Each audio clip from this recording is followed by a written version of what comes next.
안녕하십니까. 반갑습니다. 이렇게 소중한 시간을 내어주셔서 감사합니다. 저는 딥바이오의 대표이사 김선우입니다. 오늘은 디지털 병리학에서 인공지능으로 암을 진단하는 분야에 대해서 소개를 드리고 저희 회사에서 만든 제품에 대한 소개하는 자리를 갖도록 하겠습니다.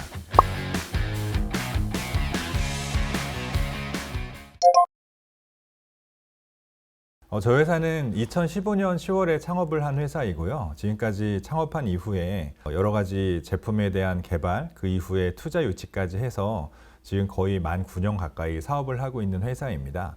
저희는 병리 이미지에 인공지능을 도입하는 거를 피치로 열어서 처음부터 그 암을 진단하는 거에 기술을 특화된 걸 만들고자 이제 진행을 하였고요. 지금까지 대략 한 237억 정도의 투자 유치를 하고 진행을 하여 왔습니다. 저희가 맨 처음에 태핑을 한 것은 일단 암 진단에 대해서였는데요. 맨 먼저 뭔가 몸 안에 이상이 있었을 때 병원을 찾아가게 되면은 크게 세 가지 단계의 진단 과정을 거치게 된다고 해요. 우선은 이제 피 검사 같은 거를 해서 몸 안에 있는 어떤 그 암 표지자, 암의 어떤 유전 인자나 암의 어떤 이상이 있는 바이오마커 같은 걸 찾는 단계를 가지게 되는데요. 이걸 이제 임상 진단이라고 하죠. 그래서 그 안에 있는 어떤 바이오마커를 보고 암이 있는지를 확인할 수가 있게 되는데 그것만 가지고 있다고 해서 알 수는 없습니다. 그러면 이제 몸 안에 어떤 종양이 있는지를 확인하기 위해서 영상 진단 단계에 들어가게 되는데요. 그렇게 되면 이제 엑스레이나 CT, MRI, PET 이런 걸로 몸 안에 구조물이 있는지를 찾아봅니다. 그렇지만 이제 여전히 그게 양성 종양이라면 이제 수술하지 않아도 괜찮을 수 있는데 악성 종양이라면 이제 되게 심각한 사망률이 되기 때문에 그거를 이제 진단을 정확하게 하기 위해서는 마지막 단계인 조직 진단 단계를 반드시 해야만 되는데요. 이게 이제 병리학이라고 하는 분야가 바로 여기를 말합니다. 그래서 실제로 조직을 조금 잘라낸 다음에 그거를 유리 글래스로 만들어서 병리 선생님들께서 현미경으로 보시고 암이 있는지를 찾으십니다. 그래서 암세포가 발견이 됐는지를 확인을 하시고요. 그리고 그걸로 얼마나 암이 심한지까지를 말씀을 하시게 되는데 이게 바로 확진을 하는 단계라고 할 수 있겠습니다. 이 디지털 병리학은 굉장히 이제 주목을 받을 수밖에 없는 트렌드처럼 되어서 지금 외국에서는 굉장히 많은 규모의 디지털 패솔로지를 도입을 하는 병원들이 이제 많이 늘고 있는 단계이고 거기에 맞춰서 이제 디지털로 만들어지는 시장들 그 이후에 이미지에서 분석을 해서 인공지능을 도입하는 시장들 같은 규모가 지속적으로 이제 성장을 하고 있는 분야입니다. 미국에서는 이제 PathAI라는 회사가 저희가 2015년 10월에 만들어지고 2016년 1월에 창업을 하게 되었고요. 여기는 이제 패솔로지 유징 AI 뭐 이런 의미죠. 그래서 인공지능을 이용해서 패솔로지 병리학 분야에 진단을 하겠다인데 여기는 처음부터 전략 방향이 그 빅파마 어떤 신약을 개발하는데 연구에 들어가는 병리 분석 쪽으로 특화돼서 이제 만들겠다고 이제 시작을 하셨고요. 그 다음에는 이제 MSKCC 미국에서 두 번째로 유명한 암센터에서 그 이제 스피노프로 나온 페이지가 그 MSKCC에 있는 병리 이미지 독점 사용으로 수천만 장의 이미지를 독점 사용하는 계약으로 나와서 여기는 이제 진단 쪽의 제품을 만들고 있습니다. 근데 이제 두 회사 다 2천억에서 3천억 이상의 투자를 유치를 해서 지금 미국 쪽에서는 병리학 분야에 대해서는 큰 시장이 형성이 되는 걸로 인정을 받고 있습니다. 결국은 병리학이라고 하는 거는 이제 앞서 짧게 설명드린 것처럼 인체 세포 조직이나 기관을 관찰을 해서 실제 이제 병변을 연구해서 진단을 하는 그런 분야가 되겠습니다. 여기 보시면 이제 되게 여러 가지 조직 이미지들이 나오는데요. 이런 이미지들을 선생님께서 현미경으로 보시면서 이제 문제가 있는지를 판독을 하시는 거죠. 그래서 암을 확진할 때 사용을 하죠. 근데 이제 이 분야가 이제 여러 가지 이슈가 많았는데요. 우선은 이제 캐나다에 있는 퀘벡에 이 여자 환자분께서 유방암 수술을 하신 다음에 다시 한번 유방암 확진을 받으셨어요. 그래서 수술을 했는데 수술하고 나서 이제 수술 후 검체에 유방암에 이제 조직이 있는지를 찾아야 되거든요. 근데 이제 하필이면 이 병원에 병리 선생님께서 부족하셔가지고 다른 병원에 요청을 했는데 그 병원도 부족해서 또 다른 병원에 요청을 하는 바람에 7주가 넘게 걸려서야 받은 거죠. 그러니까 뭔가 병리 이미지에 대한 분석 시간이 생각보다 오래 걸린다는 겁니다. 그 이유가 병리 선생님들 수가 부족해서 그렇다는 거예요. 그 다음에 이제 이거는 영국의 데이터인데 되게 적은 의과대 선생님들께서 병리학을 전공하더라 요즘에. 도대체 어디서 이제 병리학자들을 모아야 되느냐 뭐 이런 이제 기사인데요. 미국의 국립 그 병리학회에서도 그런 게 되게 쉽지 않다는 그런 기사들이 이제 나오고 있고요. 이것도 제가 이제 2016년에 봤던 되게 인상적인 기사인데, 이거는 이제 짐바브웨가 이 당시 인구가 이제 1,300만 명이었는데, 여기 보시면 짐바브웨는 한 명의 병리과 선생님이 이제 전 국민을 이제 진단한다고 표현이 되어 있죠. 그러니까 그만큼 의사 선생님 수가 많이 부족한 나라가 많습니다. 그래서 이거에 대해서 랜셋에서 그 전 세계에 있는 병리학자들에 대한 인간 대비 선생님들의 수를 한번 연구를 했었는데요. 여기서 보시면 이런 아프리카 대륙이나 이제 유럽 대륙에는 병리학자 선생님들이 많이 부족하고, 북미권에는 그래도 어느 정도 선생님들 수가 있지만, 여기도 사람이 현미경으로 진단을 하다 보니까 일치율이 많이 떨어지는 이슈가 있어서 인공지능 도입 매우 필요하다, 이렇게 볼 수가 있을 것 같습니다. 한국 같은 경우에는 이제 매년 나오는 기사인데요. 병리과의 전공의가 거의 지원을 안 해서 빅5 병원 모두 미달, 뭐 이런 기사도 있고, 매년 한 40% 이하로 지원을 하시는 것 같아요. 전국에 한 60명 정도 그 전공의 쿼터가 있는데 매년 많이 부족하고, 뭐 이때는 뭐 한 20명 정도 했었고, 그 다음에는 한 7명 정도 지원한 해도 있었습니다. 그렇게 그 병리과 선생님이 수가 부족한 거 외에도, 이거는 이제 병리 선생님들끼리 얼마나 일치율이 있는지를 엘모어라고 하는 교수님께서 연구해서 JAMA라고 하는 저널 오브 아메리칸 메디컬 어소시에이션에 발표한 자료인데요. 여기서 보시면 브레스트 바이옵시, 그러니까 유방암 그 생체 검사한 거에 대해서는 일치율이 70% 정도 되는데, 그 중에서도 ATPR는 48% 일치율이라는 거예요. 근데 이 ATPR가 수술을 할지 말지를 결정하는 중요한 요인이거든요. 그러니까 병리 선생님 두 분 중에 한 분은 다른 의견을 가지고 있는 거예요. 근데 이제 유방암 수술이라는 게 되게 리스크도 심하고 꼭 해야 되는 사람만 하는 게 맞잖아요. 그러니까 막 이런 여러 가지 이슈가 있고, 그 다음에 이 경우는 187명의 선생님께서 피부 그 병변을 진단을 했더니 45%가 서로 다른 의견이 있었다는 거고, 그 다음에는 118명의 선생님께서 이제 진단을 한 다음에 8개월 뒤에 똑같은 걸 다시 진단했더니 33%가 다른 진단을 했다는 거예요. 본인이 진단을 했는데. 이미지를 보고 하기 때문에 그럴 수 있다는 거죠. 그러니까 결국은 구글 같은 데서 조사한 바에 의하면 한 60% 정도만 선생님들 사이에 애큐리시가 있다는 거예요. 결국은 이게 어떤 인공지능을 도입한 진단의 표준화나 일관성이 있는 진단을 보조하는 게 매우 필요하다는 걸 알 수 있고, 여기서도 보시면 47%의 병리 선생님께서 좀 심각한 진단 오류를 한 적이 있다는 그런 조사도 있었습니다.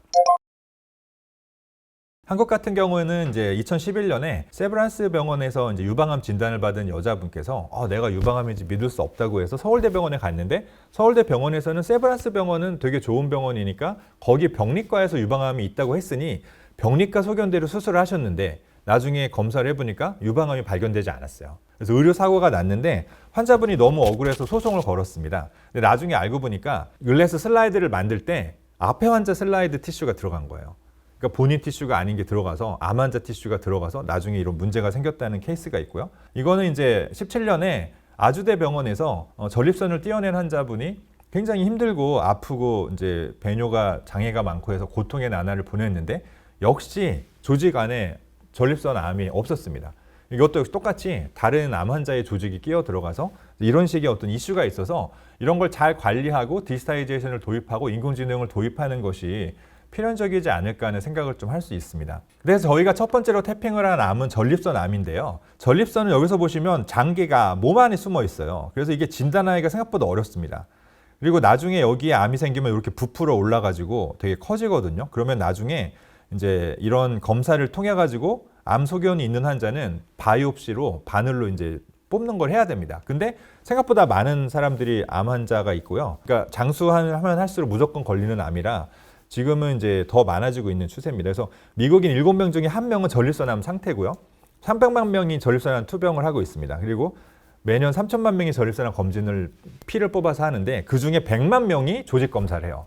그러니까 엄청 많은 수가 조직 검사를 하고 있습니다. 이건 이제 미국만 가지고 이런 정도고, 그 중에서 대략 한 20% 정도가 이제 암으로 발견이 되고, 한 3만 명 정도가 3% 정도가 이제 사망을 하는데요. 여기서 보시면은 이게 전립선인데 암들이 이렇게 발병을 하잖아요. 그래서 점점점 심해지는데, 이거를 나중에 잘라가지고 이제 이 중에 암이 있는지 확인하는 절차를 밟게 되죠. 근데 이제 이런 것만 놓고는 암인지 알 수 있지는 않아요.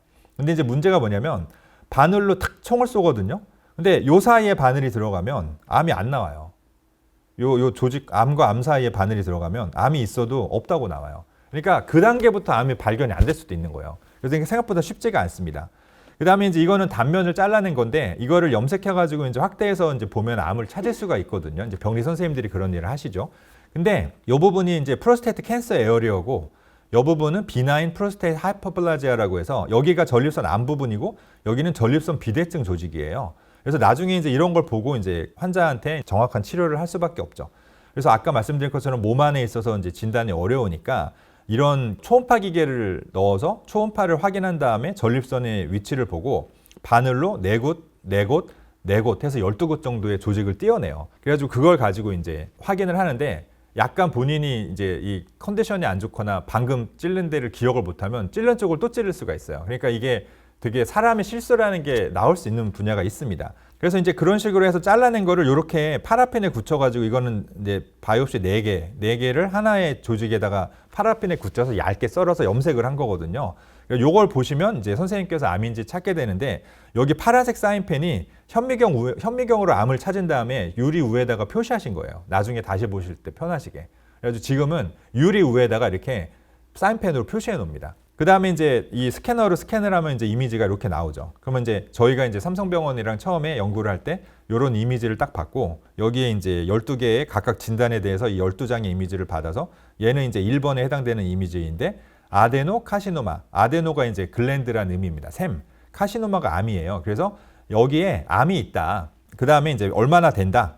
그다음 여기서 보시면 이제 3 더하기 3, 뭐 4 더하기 3 이런 암들이 나오죠. 이게 이제 글린슨 그레이딩 시스템을 따르는 건데 암이 패턴 3, 패턴 4, 패턴 5가 있어요. 그래서 가장 넓은 패턴 더하기 두 번째로 넓은 패턴이 얼마나 심한기를 나타냅니다. 그런데 패턴 3만 있으면 3 더하기 3이에요. 그런데 문제가 3 더하기 3 환자는 수술하지 않아요. 4부터 수술을 해요. 그러니까 3 더하기 3 환자는 수술을 하나 안 하나 예후가 똑같다는 게 알려져 있는 거예요. 그러니까 굳이 수술을 할 필요가 없는 거예요. 더 기다리는 거죠. 그래서 이게 약간 이슈가 됩니다. 그러니까 3 더하기 4를 병리 선생님이 정확하게 진단을 해주시지 못하면 수술을 해야 되는 환자가 못할 수도 있고 근데 일치율이 낮으니까 그런 부분에 되게 이슈가 있는 거죠. 그리고 여기서 보시면 이런 이미지들을 의과대 선생님들께서 외우신 다음에 현미경으로 보시고 패턴이 뭔지를 찾아서 본인이 제일 넓은 거랑 두 번째로 넓은 거에 점수를 줘야 돼요.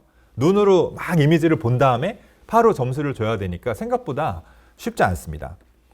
그리고 조직 한 기관마다 색깔이 너무 많이 달라서 아까 말씀드린 것처럼 색깔의 차이에 따른 퍼포먼스 저하가 있을 수도 있지 않겠냐. 그런데 이제 여기서 보시면 여기에 있는 글린스 패턴 3, 4, 5의 색깔에 대한 진단이 많이 다른 걸 알 수가 있죠. 그래서 선생님들 사이에 많이 차이가 있는 분야입니다. 그 다음에 미국에서는 보고서를 쓸 때 패턴 4와 패턴 5가 암 대비 몇 %인지를 비율도 적게 돼 있어요.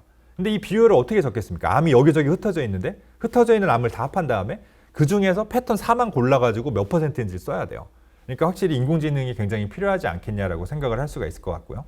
튜머가 티슈 중에 얼마인지도 적게 돼 있죠. 그래서 보통은 이런 식으로 조직 안에 정상과 암을 표시해가지고 인공지능으로 학습을 한 다음에 새 조직이 들어왔을 때 각각을 찾아서 암 부분을 찾는 식으로 이제 인공지능이 돌아가고 있습니다. 저희도 이제 비슷하게 작동을 하고 있고요. 근데 이제 왜 어렵냐면 이 이미지가 너무 큽니다. 여기가 이미지 사이즈가 이거 전체를 스캔하면 15만 바이 10만 정도 크기로 나와요. 근데 엑스레이는 1000 바이 1000이에요. 엑스레이는 요만해요. 그러니까 엑스레이는 저장하면 2MB인데 얘는 2GB, 7GB 이래요. 그러면 1000장이 있으면 7TB예요. 너무 많아요. 그래가지고 이게 하기가 되게 어려워요. 그 다음에 이 중에 암 크기는 요만해요. 그래서 되게 작아요. 그러니까 이게 정말 찾기가 어려운 거죠. 그 다음에 비슷하게 생긴 게 너무 많아요.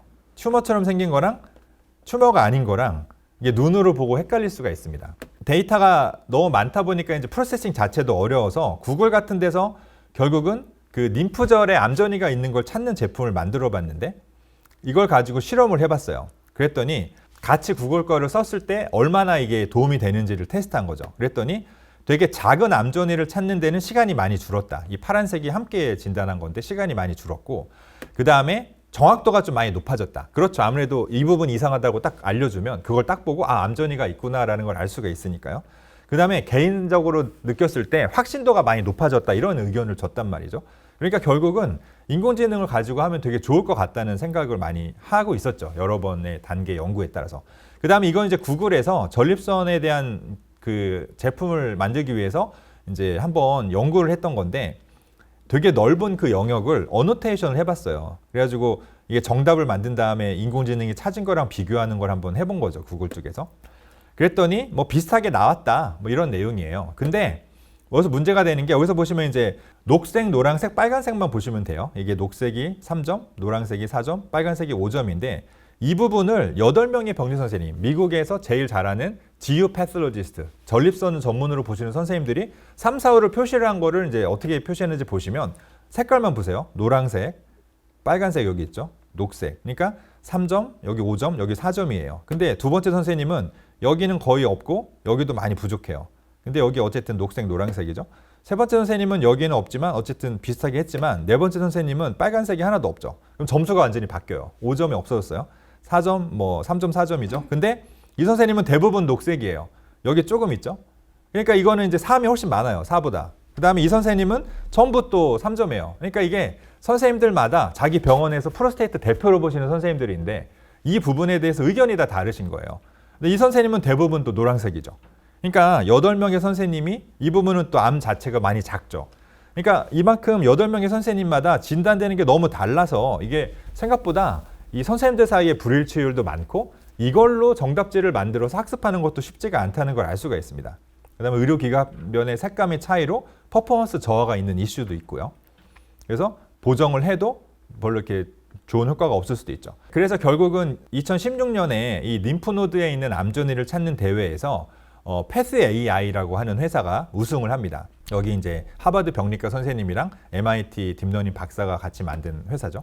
그래서 여기서 보니까 이제 본인들이 되게 잘 찾았는데 선생님들께서 진료의 환경에서 볼 때는 한 20%, 그다음에 작은 암전이는 한 30% 정도 오류가 난다라고 하는 거를 이제 논문을 발표를 하죠. 그래서 저희 회사는 이제 조직을 생체 검사해서 표준 슬라이드를 만들어서 암 진단을 하는 대부분의 제품을 다 만들고 있고요.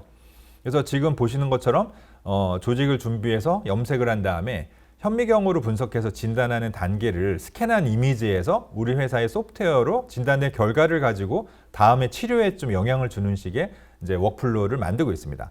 그래서 현재 가지고 있는 제품은 일단은 이제 조직 검사를 하는 전립선 암의 조직 검사 제품, 여기서 보시면 이제 검사를 한 거에 대해서 이제 하죠. 그다음에 이거는 이제 배뇨 장애가 있는 전립선 비대증 환자의 경우에는 경효도 전립선 절제술이라고 해서 여기 안에다가 이제 요도에다가 쇠파이프를 꽂아서 이 살들을 다 긁어내요. 그럼 긁어낸 살이 글래스로 한 20개 정도 나오는데 그 안에 암이 있는지를 찾아봐야 돼요. 그런 거에도 저희가 이제 기여를 하고 있고, 그 다음에 수술을 완전히 해서 띄어낸 이 수술 검체에 단면에 암이 있는지를 찾아야 되죠. 없으면 의료 사고죠. 이 제품도 저희가 보유하고 있습니다. 그래서 지금은 이제 니들 바이옵시에 있는 것도 암을 정상적으로 찾아서 전체 비율 같은 걸 다 찾고 있고요. 이거는 국내 식약처 3등급 인허가, 그 다음에 CIVD를 받았고요. 그 다음에 TURP는 이제 서울대 의대랑 같이 임상 중에 있고, 이 전립선 절제술로 잘라낸 조직의 단면은 스탠포드 의대랑 같이 저희가 익스터널 밸리데이션을 해서 AUA 미국 비뇨학회에 논문 2편을 발표했고 저널 작업 중에 있습니다. 그 다음에 이제 유방암 니들 바이옵시나 유방암 조직에 있는 암이나 첫 번째 연결되어 있는 림프절의 암을 찾는 제품도 있습니다. 이 리섹션 제품은 현재 젠큐릭스에서 저희한테 요청을 하면 저희가 연구용으로 이렇게 찾아가지고 보고서를 전달하면서 이제 실제로 같이 일을 하고 있고요. 그 다음에 이제 림프절 제품은 저희가 카멜레온 17에서 글로벌로 1위를 한 제품입니다. 그 다음에 이제 다른 여러 제품을 보유를 하고 있고요. 저희도 그래서 이제 IND를 한 이후에 임상 허가를 받아서 식약처에서 대대적으로 2020년에 보도를 해줬어요. 그래서 저희가 우리나라에서 최초로 인공지능으로 암을 진단하는, 암을 확진하는 제품을 만든 회사입니다. 그래서 저희가 지금 현재 보유하고 있는 제품이 암인지 아닌지를 찾는 제품, 그 다음에 얼마나 심한지를 찾는 제품, 그 다음에 해외 수출용 제품을 가지고 있습니다. 그래서 각각 이제 상세하게 보시면 이제 그 UI나 UX가 이제 이런 식으로 작동이 되어 있어서 한번 참조로 보시면 될 것 같은데, 여기 사용 목적에 보시면 전립선 질환 의심 환자에서 암조직 유무를 분석한다라고 하는 문구가 있죠. 그래서 이 암조직을 직접 분석한다는 게 사용 목적에 들어가 있는 걸 아실 수가 있고, 다른 회사 제품들에는 암조직에 대한 내용이 사용 목적에 나와 있진 않아요.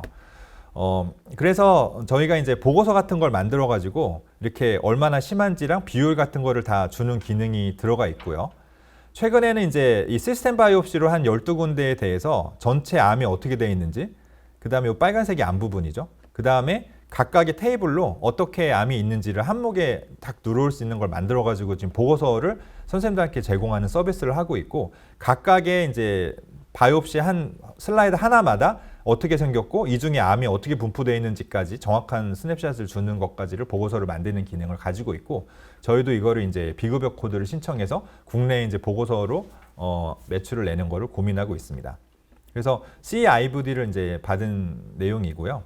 이제 이런 식으로 생겼어요. 그래서 저희가 진단한 거를 암을 다 찾아가지고 보통 한 1분 정도 시간이 걸리고요.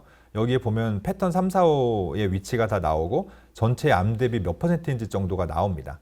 그리고 이제 저희가 저널에 이제 발표를 했었는데 이 내용이 이제 실제 피어 리뷰 저널에 많이 실렸습니다. 여기서 보시면은 이런 조직을 저희가 암을 찾은 거, 이런 조직을 저희가 암을 찾은 겁니다. 이게 이제 저널에 나온 내용인데요. 이게 암들을 잘 찾은 걸 알 수가 있고, 그 다음에 저희가 특징적으로 선생님들께서는 이제 똑같은 패턴 3이라도 그 안에 서브 캐테고리가 달라요. 그래서 웰폼드라든지 이런 게 있는데 저희가 각각 조직마다 서브 캐테고리를 잘 찾았다는 걸 알 수가 있습니다. 그래서 결국은 생각보다 딥러닝을 가지고 패턴 3이나 패턴 4나 패턴 5에 대해서 각각의 항목별로 이런 암들을 되게 잘 찾아줬다라는 걸 알 수가 있어서 참조로 보시면 좋을 것 같습니다. 그래서 패턴 5에 대해서도 잘 찾아줬고요.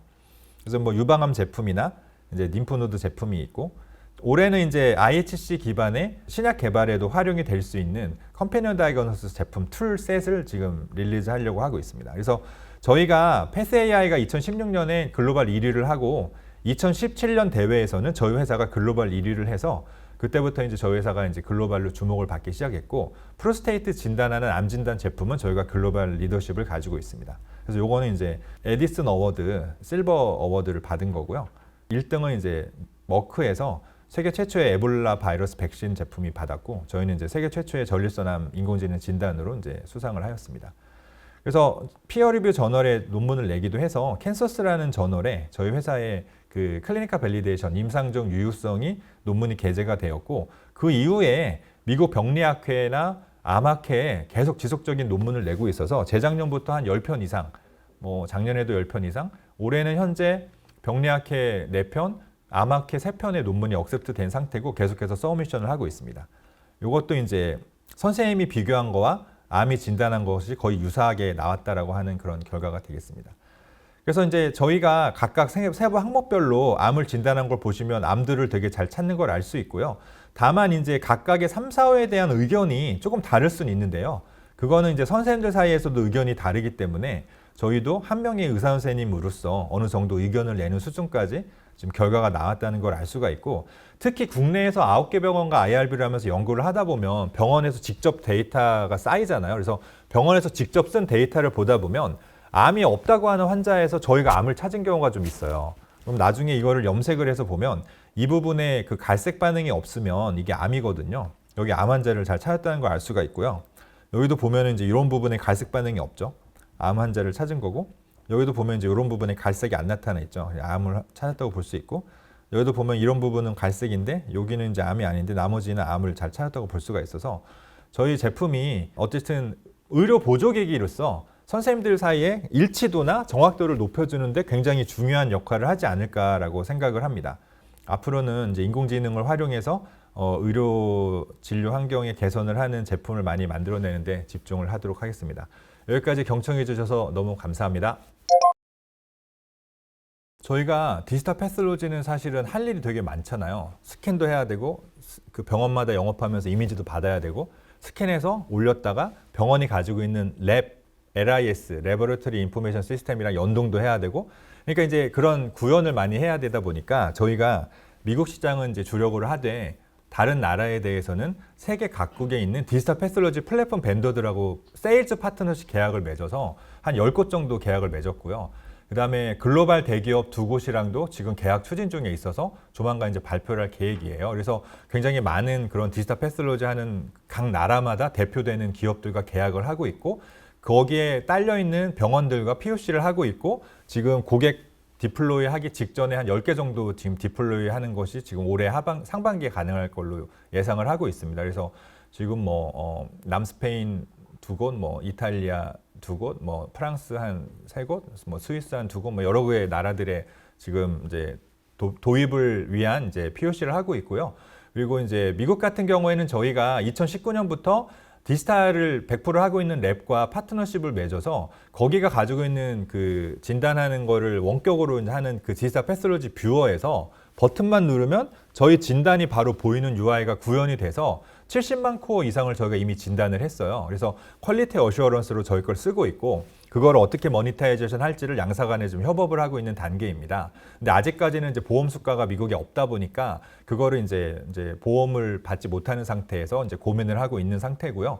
올해는 저희가 미국 쪽에 그 작년에 패스 AI라고 하는 아까 말씀드린 미국 쪽에서 가장 유명한 이 병리 AI 회사의 치프 커머셜 오피서였던 그랜트 칼슨 분이 저희 회사 영업이사님으로 작년 7월에 합류를 하셔서 저랑 같이 이제 싱커 미팅을 매일 하면서 미국 쪽 시장의 진출을 지금 진행을 하고 있고 아마 상반기 중으로 몇 개의 클리어랩과 함께 더 연동 개발을 마무리해서 이제 본격적인 매출을 나타내는 단계로 될 걸로 예상을 하고 있습니다. 그래서 올해부터는 미국 쪽 매출도 상당히 의미 있는 규모가 가능할 것 같고 거기에 맞춰서 이제 유럽 쪽도 디지털 패스로지 플랫폼 벤더를 통해서 이제 매출이 날 걸로 예상하고 있고 글로벌 대기업 두 곳이랑 계약이 체결이 되면 그쪽이랑 같이 코 마케팅을 하면서 또 매출 부스트업을 할 계획입니다. 네, 되게 좋은 질문이시고요. 지난 한 2년 정도는 바이오테크 회사 쪽에 투자가 잘 몰리지 않았고 글로벌로도 테크놀로지 드리븐 컴퍼니에 약간 투자가 잘 모이지 않은 단계이다 보니까 이제 후속 투자가 이제 쉽진 않은 게 있었는데 저희가 작년에 38억 정도 신주 투자를 받았고요. 올해도 지금 그 투자 유치를 진행을 하고 있고 되게 의미 있는 그런 기관들과 이제 이야기를 하고 있어서 상반기 정도에 이제 다시 펀드 레이즈가 마무리되면 큰 이슈가 없이 이제 나머지 단계로 들어갈 수 있을 것 같고 저희가 이제 매출도 어느 정도 이제 유의미한 결과가 나오면서 내년 정도에는 이제 세 자릿수 매출을 달성할 수 있을 것으로 기대하고 있습니다. 저희가 이제 지금 만들려고 하는 제품은 바이오마커가 크게 보면 이제 세포핵 부분에서 발현되는 거를 찾는 거라든지 세포질 부분 혹은 세포막 부분에 이제 나오는 제품들이 있어서 그게 각각의 암종별로 어떤 데 발현이 되는 거냐에 따라서 되게 다양하게 나오고 그 다음에 이제 어떤 제품에 이제 염색을 하는 걸 쓰느냐에 따라서도 회사마다 상당히 많은 성능의 차이가 있어요. 그래서 저희는 이제 이런 것들을 다 아우러서 뭔가 기존에 있던 약간 선생님들께서 주는 거와는 좀 다른 형태의 매트릭들을 많이 제공해서 이제 실제로 클리니컬 아웃컴이 있는 그런 데이터를 가지고 있는 기관과 함께 협업을 하면 되게 의미 있는 사용자 그룹 구분을 할 수 있는 연구가 가능한 제품이 이제 조만간 출시가 될 예정입니다. 그래서 그런 면에서 좀 더 제네릭하게 범용성이 있는 컴패니언 다이그노시스 제품이 출시될 걸로 이제 생각을 하고 있습니다.